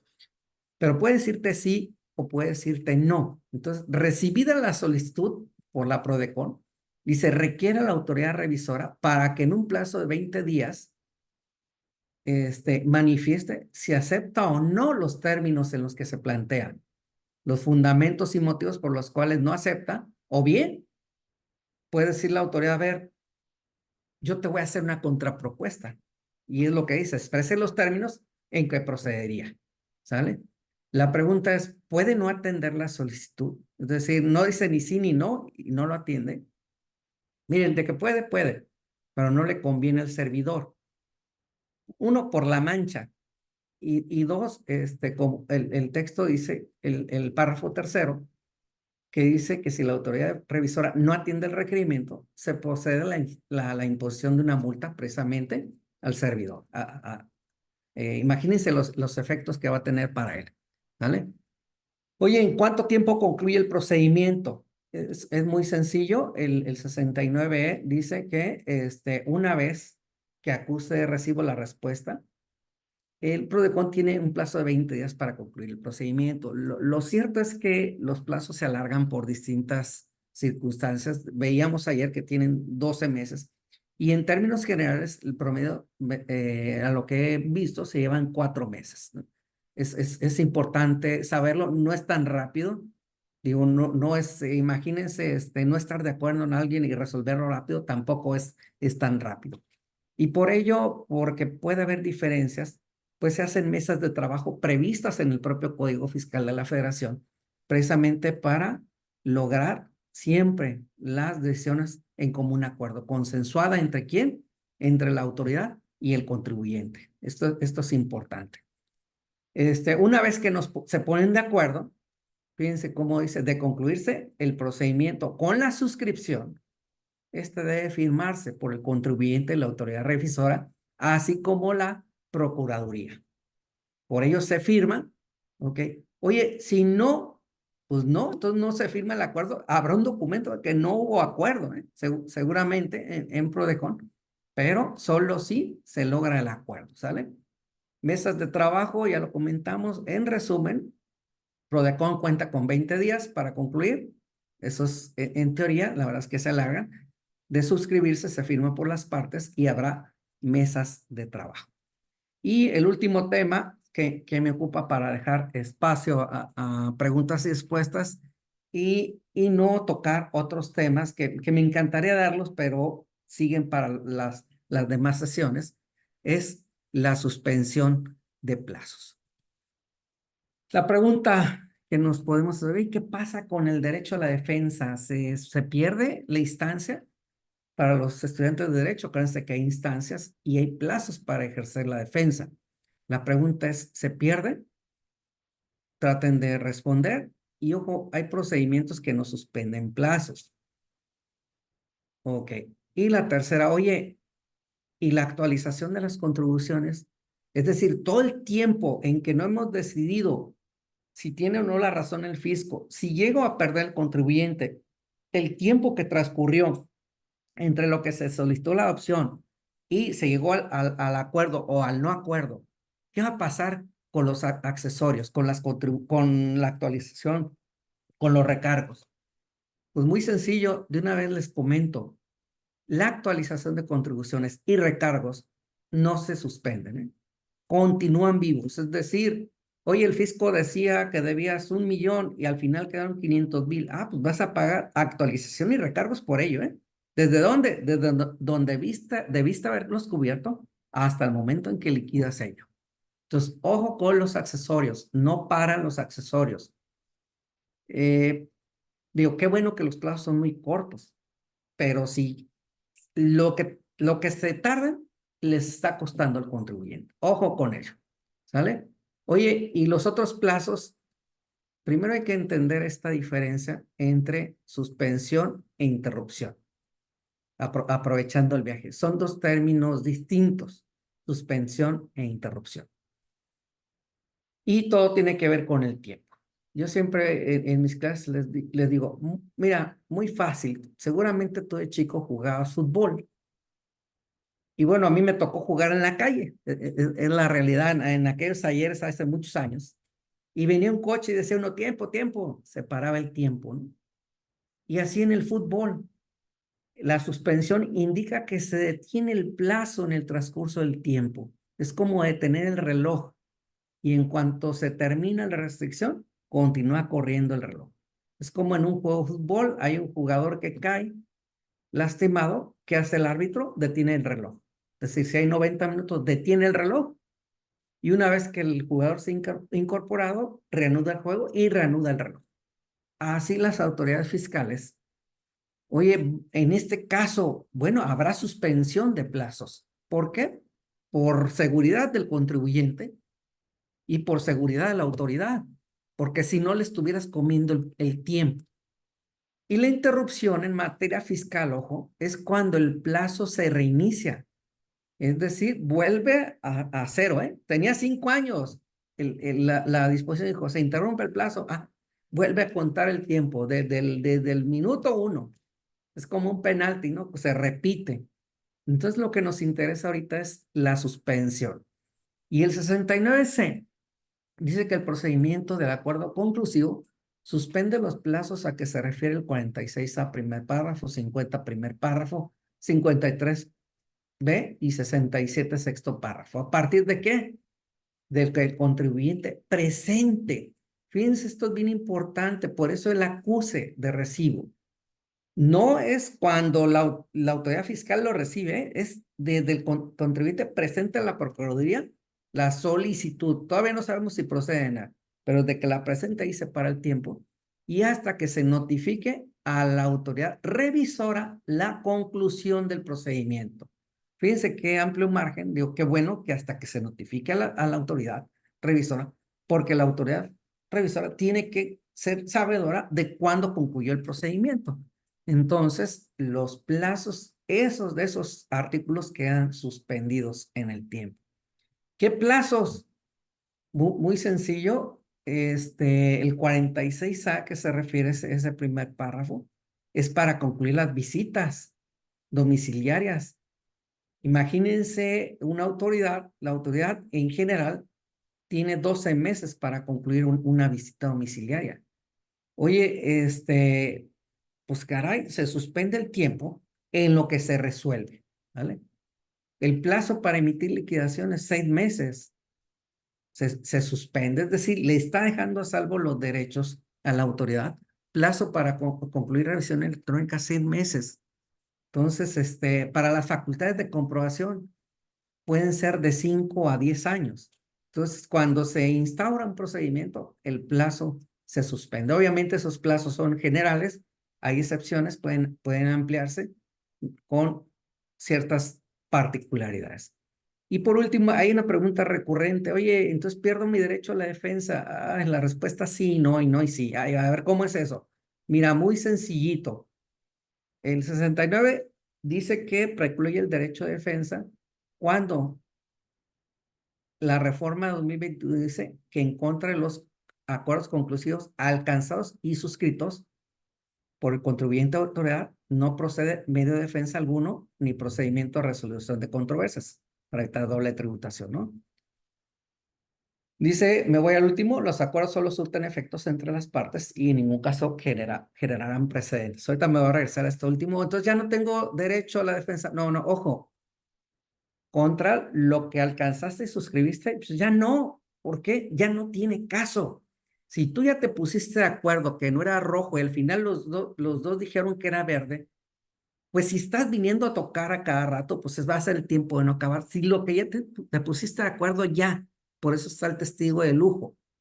Ok, oye, y de lo que no estoy de acuerdo, pues de eso sí tienes derecho a defensa, ¿no? No se te acaba tu derecho a defensa porque no te lo va a agotar un procedimiento. Es decir, no se pierde tu derecho a defensa, solo queda en suspenso. Ojo, los plazos no siguen corriendo, tu derecho ahí está. Una vez que suscribes el acuerdo, pues sí precluye. ¿Por qué? Porque ya no puedes ejercerlo en contra de lo acordado. Oye, lo que acordaste no puedes llegar el día de mañana y decir, oye, pues siempre no, se cierra. Y de eso nos hablarán en otra sesión. Y es muy interesante que queda el juicio de lesividad, pero en principio queda cerrado para el contribuyente, queda cerrado para las partes y solo alguien se queda con una llave, que seguramente lo van a ver mañana, que es el caso que se puede abrir, pero es un caso muy, muy, muy raro y es cuando no vas con la buena fe. Sería el único caso. Y voy a hacer un último comentario para cerrar. Dice, los acuerdos solo surten efectos entre las partes y no generan precedentes. ¿Qué quiere decir esto para estudiantes de derecho? Ok, lo que es como el matrimonio aquí. Lo que acuerda el matrimonio es asunto de su matrimonio y no puede aplicar en otro matrimonio. Dice, en ningún caso generarán precedentes. Lo que tú logres con la autoridad, nadie puede tomarlo. Es que Juanito acordó con la autoridad que era verde y yo también lo quiero verde. No genera precedentes. Eso sería, no puedes tomarlo como decir, ya se resolvió, entonces me aplica a mí. No, no hay precedente, no generaría precedente. Aquí voy a dejar mi presentación para no invadir otros ámbitos. Me voy a las preguntas, si ustedes me lo permiten, más bien al cuestionario, y nada más vayan pensándolo en su mente. Dice la primera, la solicitud de adopción de un acuerdo conclusivo lo hace el contribuyente a la autoridad fiscal revisora y solo le turna una copia de dicha solicitud a Prodecon. ¿Falso o verdadero? ¿Alguien quiere opinar así, abierto? La respuesta es falso. Se hace ante la Prodecon. La respuesta es falsa. La segunda, una vez que la autoridad ha determinado las contribuciones omitidas mediante resolución y notificada esta, luego entonces ya se puede solicitar la adopción de un acuerdo conclusivo. La respuesta es falsa. ¿Qué dijimos? No debe llegar a esa determinación. Debe ser antes de que te determinen. La tercera, Prodecon es quien finalmente da su veredicto y decide quién tiene la razón. La respuesta es falso. Prodecon no decide nada, es el testigo. Quien decide son las partes, el sujeto activo y el sujeto pasivo. Cuarto, señale los medios para solicitar la adopción del acuerdo conclusivo, la oficialidad de partes y el sistema de registro electrónico. Son los dos medios. La quinta, un acuerdo conclusivo se debe solicitar por todo o solo por alguno de los hechos o omisiones asentados en el oficio de observaciones. La respuesta es verdadero. Oye, pues no estoy de acuerdo con la autoridad en todo. Adelante. Oye, no estoy de acuerdo con la autoridad en 4 de 10. pues solo al acuerdo conclusivo van 4 de 10. La sexta, los acuerdos conclusivos son aplicables a créditos fiscales firmes. La respuesta es falso. ¿Qué dijimos? No debe llegar a crédito. El acuerdo conclusivo es un medio de solución de controversia adversarial, ahí remarco, y de interposición optativa. Respuesta, miren, si es de interposición optativa, si quieres lo tomas, pero ojo, es no adversarial, no hay adversario. ¿Se acuerdan que les remarqué al principio? Y es optativo para la autoridad la decisión de aceptar o no, pues verdadero. Ella decide si sí o no, nada más tiene que expresar por qué no, ¿vale? El 9, la solicitud de un acuerdo conclusivo se puede solicitar antes de que la autoridad notifique el inicio de facultades de comprobación por si se llegara a ocupar. Ojo, la respuesta es falso. No puedes llorar antes de que te peguen. Tiene que haber un inicio de facultades de comprobación y una calificación de hechos o omisiones. No puedes llegar, oye, vengo porque ¿sabes? Están lanzando muchas auditorías y por si fuera el caso voy a dejar aquí una solicitud. No, no aplica, simple y sencillamente. La 10, con la opción de un acuerdo conclusivo, se suspende la generación de accesorios de las contribuciones con excepción de la actualización. La respuesta es falso. Recuerden que les dije, se siguen generando recargos. En un acuerdo conclusivo, lo que está en controversia son hechos y omisiones y no el crédito fiscal. Verdadero, la controversia son los hechos y omisiones. ¿Qué medio de solicitud quedó sin efectos a partir del 1 de julio? Correo electrónico. Ya no aplica. Señala el artículo constitucional, el 17. ¿Vale?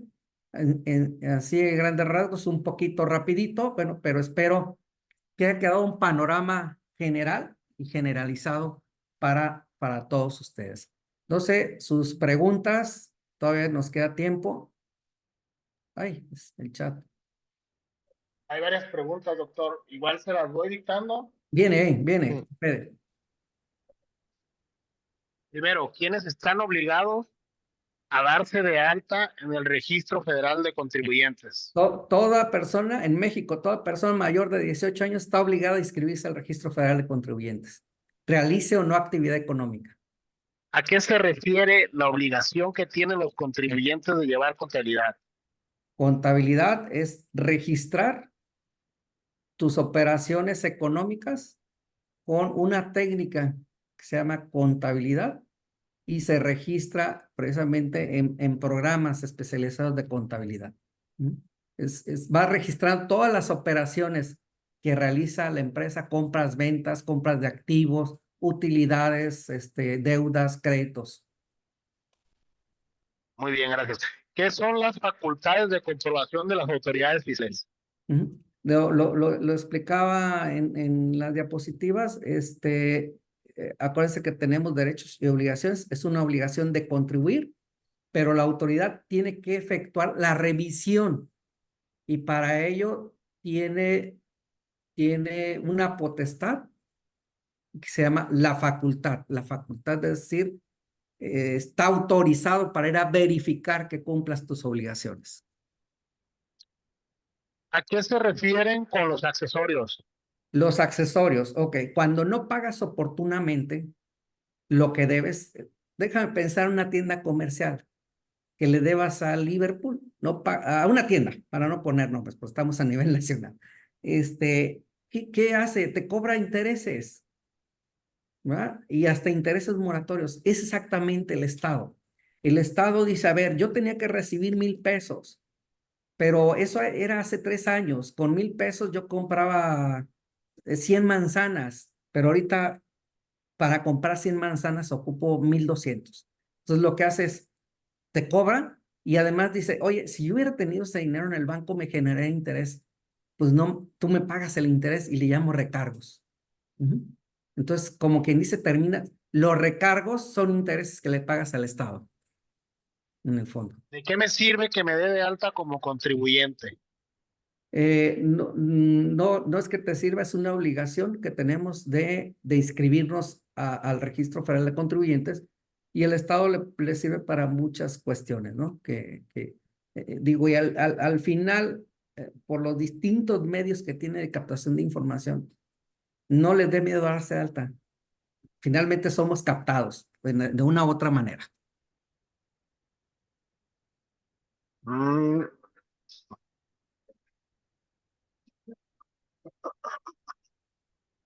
Por aquí hay un comentario de Jorge López Santelis que dice: el dilema, doctor Pedro, es que en el proceso de recurso de revocación y los demás, mientras se resuelven los créditos fiscales, van generando recargos Ajá.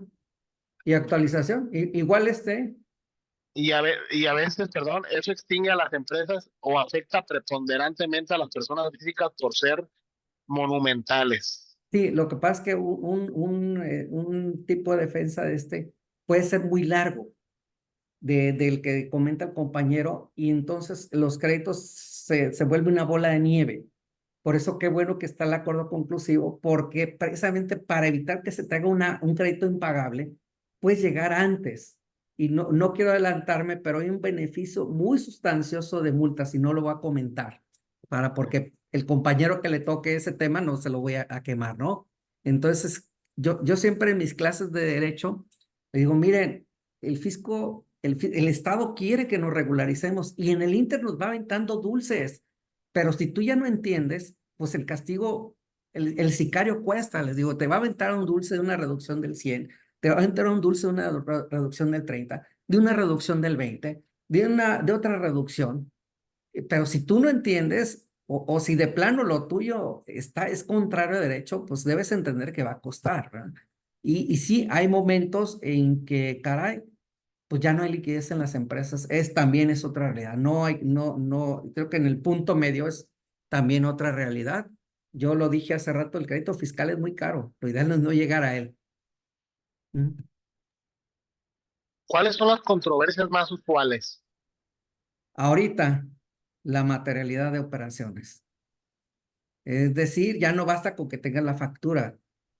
Oye, sí se llevó a cabo el acto, sí hubo entrega de material, sí hay trabajadores, sí se llevó a cabo la operación, esas partes son cuestionadas.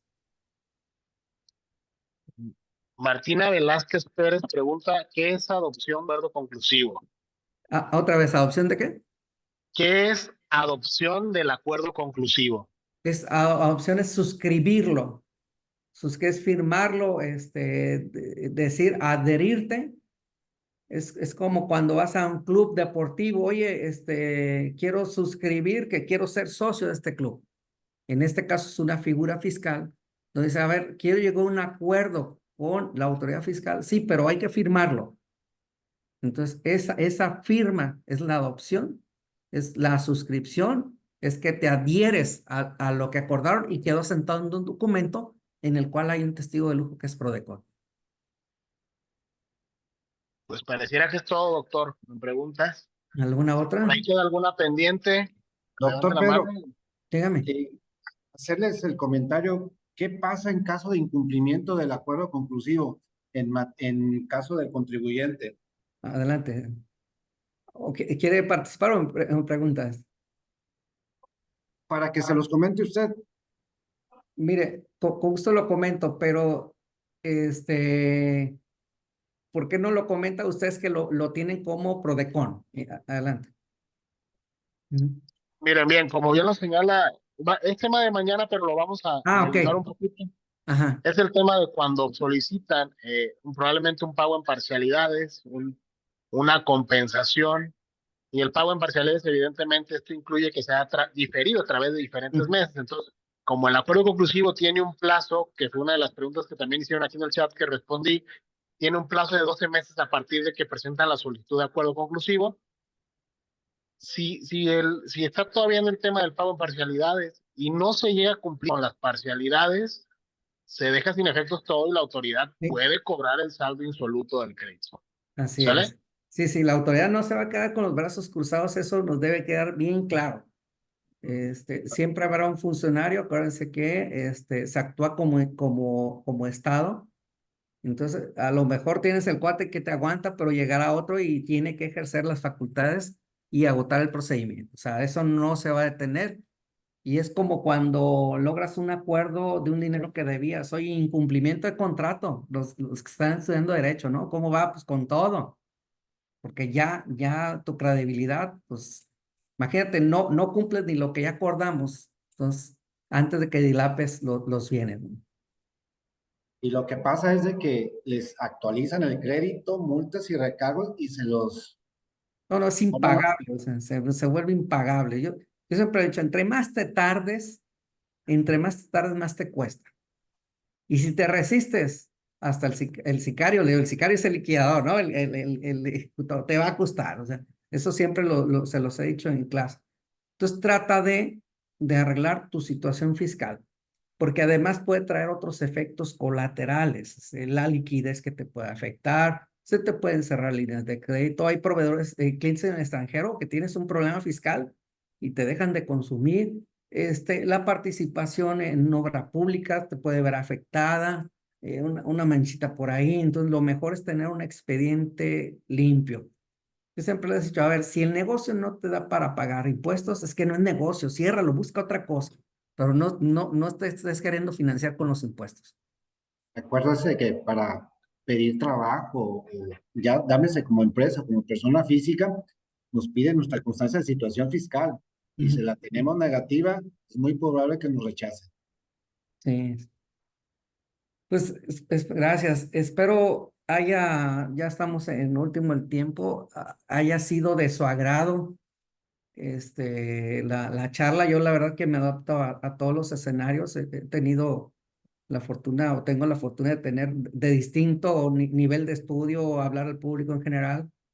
Y aquí tenemos muy variado, entonces tuve que mediar entre muchas cosas. Por si alguien no entendió algo, tampoco es tan sencillo, ¿no? Lleva muchos años y mi objetivo, bueno, es agradecer la confianza al delegado de Colima y a Federico, la confianza que me otorgaron, invitándome a participar y evidentemente al licenciado Pedro, que nos hicieron favor de abrirnos espacio.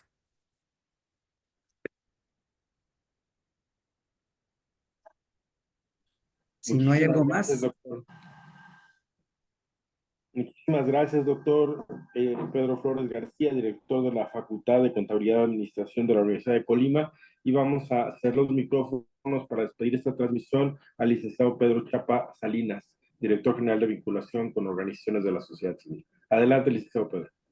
Muchas gracias, licenciado Arnoldo. Pues agradecer al doctor Flores García por su participación de una de las clases muy didácticas, muy entendibles. Efectivamente, todo su conocimiento lo pudo explicar de una manera en este tema muy fácil de entender. Le agradecemos mucho su participación en este curso.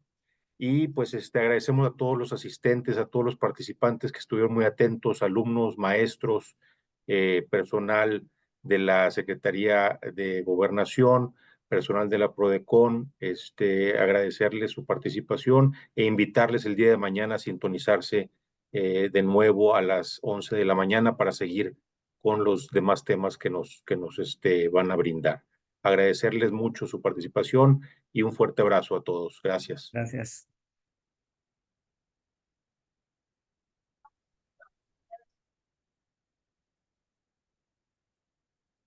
Hasta luego. De nuevo a todos. También. Bye. Hasta luego, Fede. Gracias. Doctor, nos vemos. Pedro Chapa, gracias. Voy a salir.